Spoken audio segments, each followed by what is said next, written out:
C'est l'heure des mardis politiques sur France 24 et RFI avec Valérie Gaz. Bonsoir Valérie. Bonsoir Roselyne. Nous recevons Jean-Luc Mélenchon, candidat de l'Union populaire à l'élection présidentielle et leader de la France insoumise. Merci beaucoup d'être notre invité ce soir. Alors dimanche, vous teniez votre meeting à La Défense où étaient réunis à peu près 3000, un peu plus de 3000 personnes.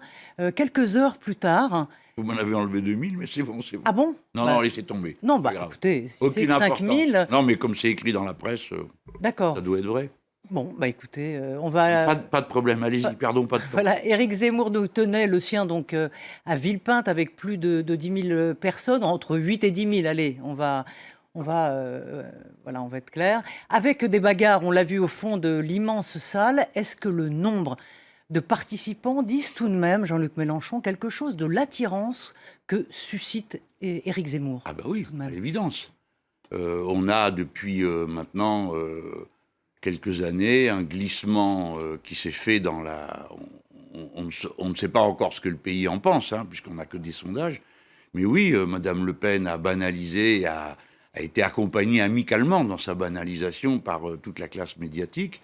Et puis maintenant, il y a elle, et puis en plus, il y a lui qui est monté d'un cran, qui en rajoute dans tous les domaines, et qui parvient petit à petit à construire une force d'extrême droite, de masse, et violente, parce que les scènes qu'on a vues dans la salle attestent d'un potentiel de violence qui a laissé tout le monde, je crois, assez interloqué. Alors justement, Jean-Luc Mélenchon, vous aviez été le premier à accepter de débattre avec Éric Zemmour, disant qu'il ne fallait pas le laisser propager ses idées, argument contre argument. Quand vous voyez dans cette salle de meeting les militants d'SOS Racisme qui interviennent, qui essayent de manifester, et ça déclenche bien sûr des réactions violentes, vous vous dites que c'est quoi la bonne méthode? Est-ce que tout est permis pour essayer de le combattre, ou est-ce qu'il y a une méthode qu'il faut quand même privilégier ? Les jeunes d'SOS Racisme ont totalement sous-estimé la violence des militants qui se trouvent là. Et je ne suis pas surpris parce que, vous savez, on en est au 3e ou 4e groupe d'extrême droite qu'on désarme, où il y a des arrestations, et tout le monde à chaque fois est sidéré de découvrir des gens qui ont des armes à la maison, qui se préparent à faire toutes sortes de choses. Parce que notre société est plus habituée à ça. Un maximum, c'est la polémique avec les mots qui montent un peu. Moi, j'en sais quelque chose. Mais la violence comme ça, non. Alors, pour ma part, je crois d'ailleurs que nous n'avons pas intérêt, parce qu'on a déjà essayé. On a fait ça au pair. Ça s'appelait le harcèlement démocratique. On n'y arrivait à rien du tout. Mais là, je ne crois pas qu'on puisse considérer... J'ai entendu des gens dire que c'était de la provoque. Non, il ne faut pas exagérer. Ils ne s'attendaient pas à une réplique aussi violente. Ils voulaient venir montrer un t-shirt. Ils sont courageux quand même. Il faut quand même bien le dire. Moi, je ne l'aurais pas fait. C'est pas forcément comme ça qu'il faut s'y prendre. Pourquoi pas. Maintenant, ce qui est clair, c'est qu'il faut faire attention parce que ça donne une violence extrême. Mais encore une fois, je ne crois pas que leur intention était de provoquer ça. Ils n'avaient pas envie de prendre des coups de poing dans la figure ou des chaises, mais ils ont sous-estimé l'extrême droite. Vous savez, quand moi-même j'ai été menacé de mort, la justice s'en est mêlée, a arrêté les coupables. Ils ont pris 10 ans de prison. Eh bien, j'ai encore des gens qui me disent « Oui, enfin bon, pas vraiment ». Ou bien, quand ce pitre sanglant qui s'appelle Papacito a fait une vidéo montrant qu'on allait nous poignarder, les gens disaient « Ah, bon, vous exagérez peut-être ». C'est-à-dire que c'est normal. Nous sommes des gens pacifiques et on n'a pas envie de penser que c'est possible une violence pareille. Ben si, c'est possible. Alors, l'extrême droite est très dangereuse. C'est pourquoi il faut, chaque fois qu'on peut, démanteler ses réseaux, embastiller ses dirigeants, bien sûr.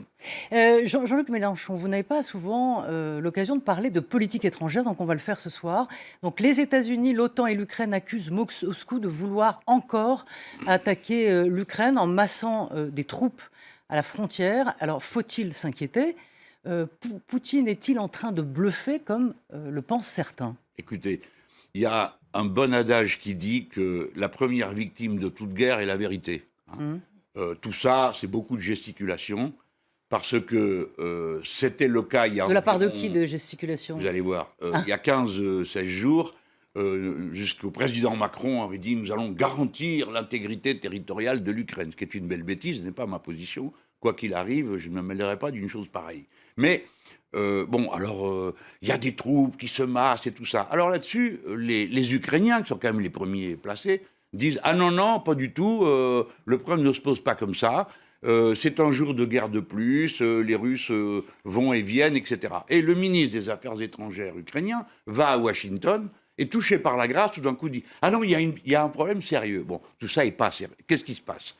Les États-Unis d'Amérique et un certain nombre d'États européens qui répéteraient n'importe quoi venant d'eux veulent intégrer l'Ukraine dans l'OTAN, c'est-à-dire dans le dispositif général militaire des États-Unis d'Amérique. Voilà. Et en ce moment, ils sont dans une phase où ils poussent pour créer les conditions qui fassent que vous, moi, on finisse par trouver normal que l'Ukraine entre dans l'OTAN. Ce qui serait une provocation absolument incroyable contre les Russes. Et pour ma part, j'y suis absolument défavorable. Donc c'est comme ça que Poutine répond à cette menace-là? Oui, alors si vous voulez, là-dedans, il n'y a pas de gentil. Hein, il faut dire les choses comme elles sont. Hein.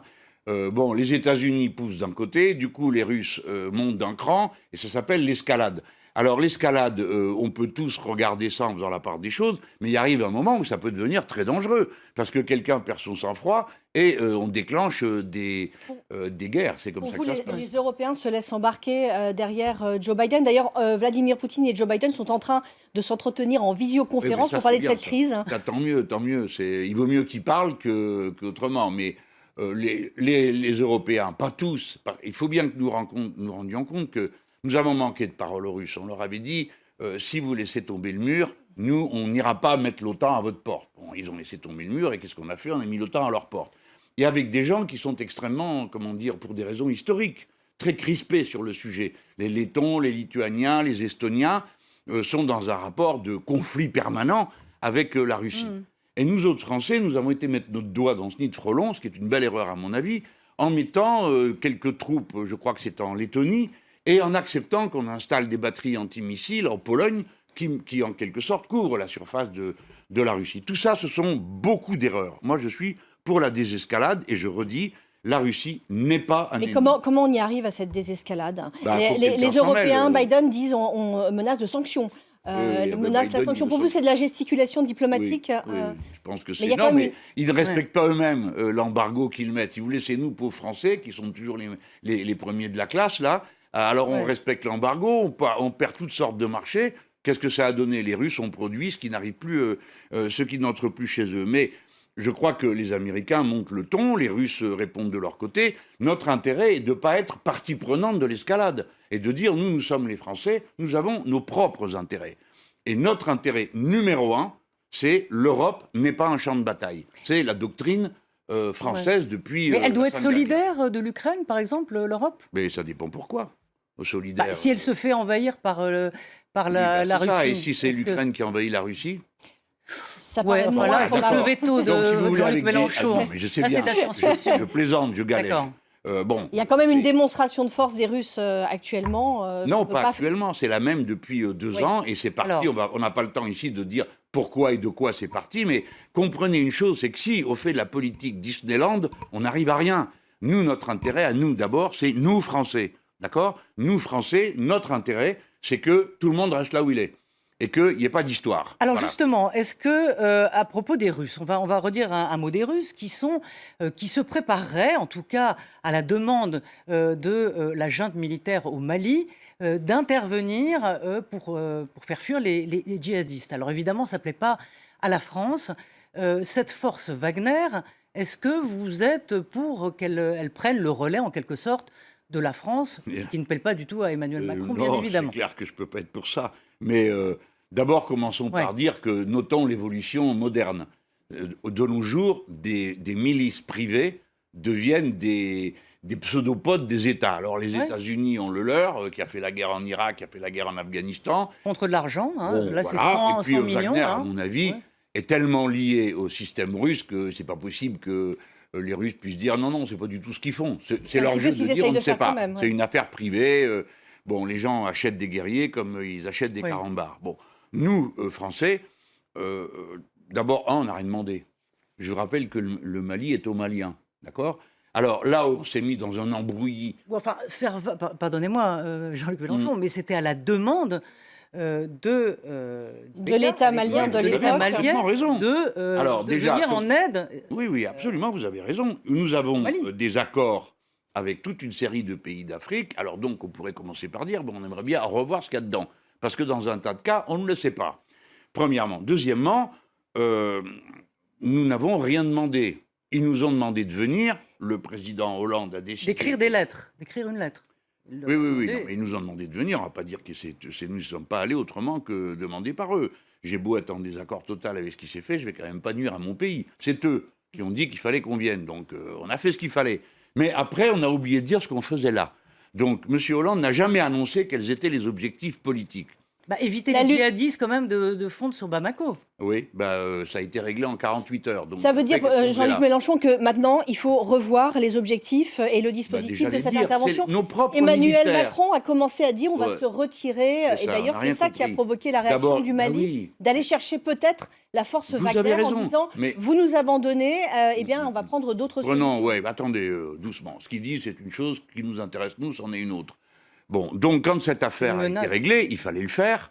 Bon, c'est bien. Le gouvernement en place, on en pense qu'on en veut, mais au moins, il y avait eu des élections. Je vous signale, alors, premièrement, nous, en France, on n'a voté qu'une seule fois cette guerre. Elle nous a coûté 5 milliards et elle nous coûte 2 millions d'euros tous les jours. On a quand même le droit de dire qu'on voudrait savoir jusqu'à quand et sous quelle forme. Alors, le gouvernement qui est en place, lui, il a été élu par personne. Il a fait un putsch, puis un gouvernement a été mis en place, et on a fait un deuxième putsch, et on se retrouve avec quelqu'un qui règle la vie de son pays dans des conditions telles que nous, Français, on a quand même le droit de dire, écoutez, monsieur, vous êtes bien aimable, mais tout de même, nous, on n'est pas là pour vous faire plaisir et pour vous servir de milice. J'ajoute qu'il règle très durement ses comptes avec l'opposition. Aujourd'hui, il y a eu l'arrestation de monsieur Omar Mariko, qui est un des dirigeants historiques de l'opposition et qui n'est pas un bolchevique échevelé. C'est quelqu'un d'assez tranquille, d'une manière générale, mais qui est dans ce processus de récupération de la démocratie qu'il y a au Mali. Car il ne faudrait pas réduire la vie du Mali à la bataille entre des djihadistes et un pouvoir militaire. Mais on reste pas. On reste pas. Est-ce qu'on peut se permettre de laisser le Mali face, comme on a laissé, comme les Américains ont abandonné l'Afghanistan, par exemple? Alors attendez, l'Afghanistan, c'est encore un autre sujet, mais est-ce que nous avons une chance quelconque d'arriver à un résultat? Attendez, commençons par nous demander lequel. Quel résultat disons-nous? La question est aussi, si on s'en va, qu'est-ce qui se passe? Parce que le résultat, je comprends votre démarche sur, oui, en effet, il faut avoir des objectifs, il faut savoir pourquoi on est là, et il faut le dire, peut-être le dire à la représentation nationale. Mais la question inverse, c'est si on s'en va, dans quel état on laisse ce pays, et avec quelles conséquences peut-être en France sur le terrorisme? Vous voulez, tout ça est fou. On croirait que c'est notre terrain de jeu. Non, c'est le Mali. Il y a des Maliens, c'est leur pays, c'est à eux de décider. S'ils nous disent, vous autres les Français, on vous a assez vu, partez. On part. On n'a aucune raison de rester là. Comment on leur demande? Non mais attendez, comment on évalue? Voilà la question. Comment on leur demande et comment on évalue le sentiment? Il y a les non, madame, tout ça, on n'est pas les gendarmes du monde et on ne traite pas d'une manière paternaliste les autres peuples. Les règles qui valent pour les autres s'appliquent aussi aux Maliens. Donc les Maliens font des élections, ils ont des dirigeants. Les dirigeants nous disent de rester, on discute. En l'occurrence, c'est un coup d'État. Pardon? C'est un coup d'État, là, la junte militaire. Vous voyez bien qu'il y a un problème. Oui, donc nous sommes en train de faire une sorte de police à l'intérieur de ce pays pour un gouvernement qui n'a été élu par personne et qui pratique des coups d'État. Mais il faut arrêter de se dire, je comprends votre question, vous dites, mais qu'est-ce qui va se passer si on s'en va? Mais on n'est pas les gendarmes du monde. C'est pas vous qui êtes malienne, c'est pas moi. Que les Maliens s'en débrouillent. S'ils nous demandent de les aider, on les aide parce que c'est un peuple frère. Oui, on évite les djihadistes de descendre jusqu'à la Côte d'Ivoire, et après en Méditerranée, et après... Et après à Paris. Enfin, non, pas à Paris, l'Europe. D'abord, ce que vous appelez djihadiste, c'est un méli-mélo de trafiquants de cigarettes, de drogue et en effet de milices pour lesquelles la religion est un prétexte. Donc, si vous voulez, prenons tout ça au sérieux et occupons-nous de nous et des raisons pour lesquelles nous agissons. Et surtout, pardon, je veux terminer là-dessus. Moi, je tiens à ce qu'à la fin, on soit amis des Maliens. D'accord? Moi, je tiens à l'affection et au respect des Maliens. Donc, il faut se comporter d'une manière qui suggère l'affection et le respect. Vous êtes inquiet du sentiment anti-français qu'on note dans pas mal de pays? Pourquoi? Puisqu'on est là pour faire le bien, il n'y a aucune raison, non? Alors, vous voyez bien. Oui, vous avez raison. Oui, il y a un problème. Et puis d'ailleurs, là, on vient de le dire, vous l'avez peut-être vu dans une émission sur une chaîne concurrente, j'ai demandé qu'on laisse passer la colonne française. Une colonne, un convoi militaire qui a été bloqué au Niger. Bah oui, dont on découvre qu'elle sort du Burkina, on se demande ce qu'elle faisait là, mais enfin bon.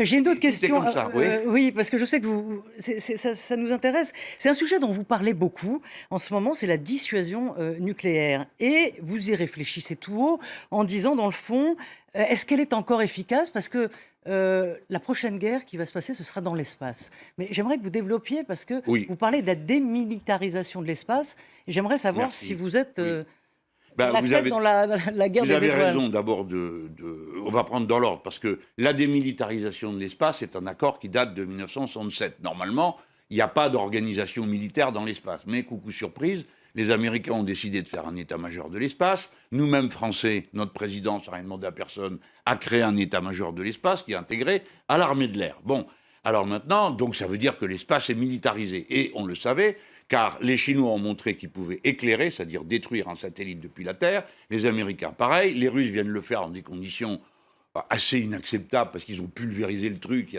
a des boulons partout. Et puis nous, Français, il est vraisemblable que nous savons aussi le faire, parce que nous en avons les outils et qu'en général, on sait tout faire. Alors donc, ça pose un problème. Si depuis la Terre, vous pouvez détruire un satellite qui organise vos connexions à Terre, bon, bah, tout ce que vous avez à Terre et qui est connecté ne sert plus à rien. Donc ça vaut la peine qu'on réfléchisse à quelle est la conséquence. Surtout s'il est prouvé, peut-être le verra-t-on bientôt, que depuis l'espace, on peut aussi éclairer un objet qui est à Terre et le détruire. Ce qui rendrait à ce moment-là beaucoup de pays très vulnérables. Nous n'avons affaire qu'à ceux qui sont capables de faire ça, vous m'avez compris, que ceux qui peuvent tirer depuis le sol dans l'espace et ceux de l'espace dans le sol, donc on les connaît, ils sont 5-6 dans le monde. Donc quelle riposte aurions-nous si nous sommes menacés?